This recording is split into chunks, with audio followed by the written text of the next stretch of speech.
going on, ladies and gents? The devotional for this week is entitled Caveman. David was stuck in a cave. That's in Psalms 142.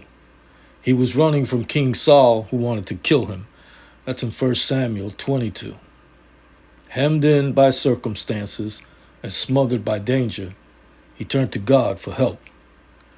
David was frightened, so he poured out his complaints to God. He felt alone and uncared for, so he cried out to God. His situation was desperate, so he pleaded for rescue. What cave surrounds you today?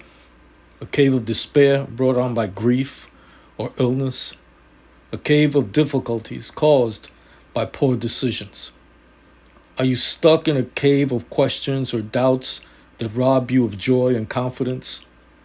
Here's what David did when he was stuck in his cave. He asked God for mercy. He sought refuge in him, and he promised to use his eventual freedom as a way to praise God. In the end, he looked forward to the comfort of fellowshipping with believers.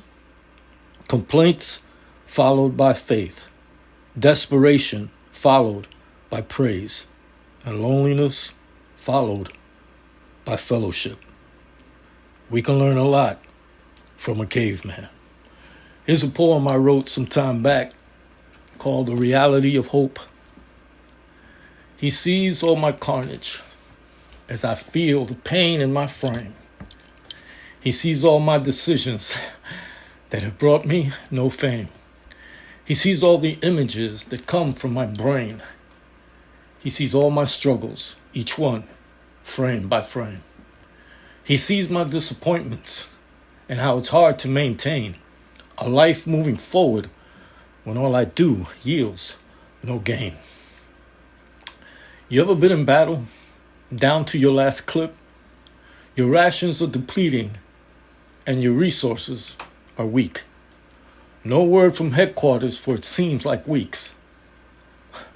Hoping you get an answer because the enemy will not retreat. Then you finally get communications from your source, your relief.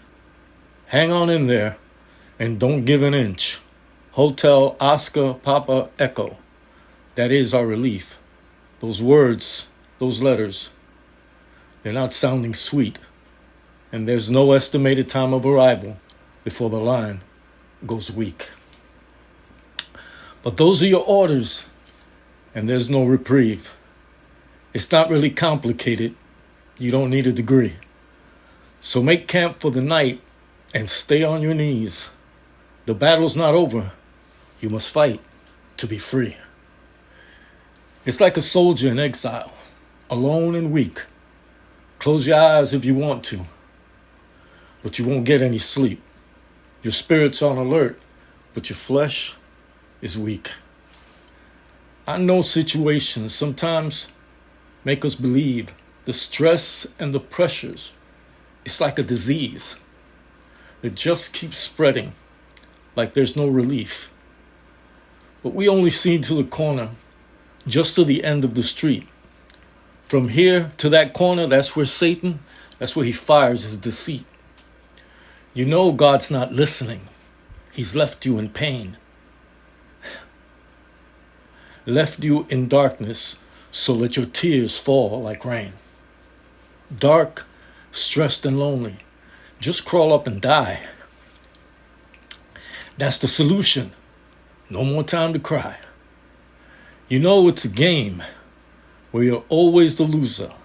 The ones others step on to reach for their future. But you know those are lies. It's just the accuser. Remind him in the end, he's really the loser. Hope is the beginning of all we believe. It's the substance of faith for the things that we need. It's not silver or gold, not fame or prestige, not what we long for, but what God knows that we need. Time to get ready. Stand on your feet. That's the command. That is the decree. This battle is not given to the meek or the weak. And you will need all your courage to stand and to speak. That's when our actions must scream redeemed, not from what's visible, but from the hope. That's where we're free. God gave his blood. That's how he redeemed us. But all we need now is faith, hope, and love, and to remember that Christ's blood, that's what freed us. And if you didn't know, now you know.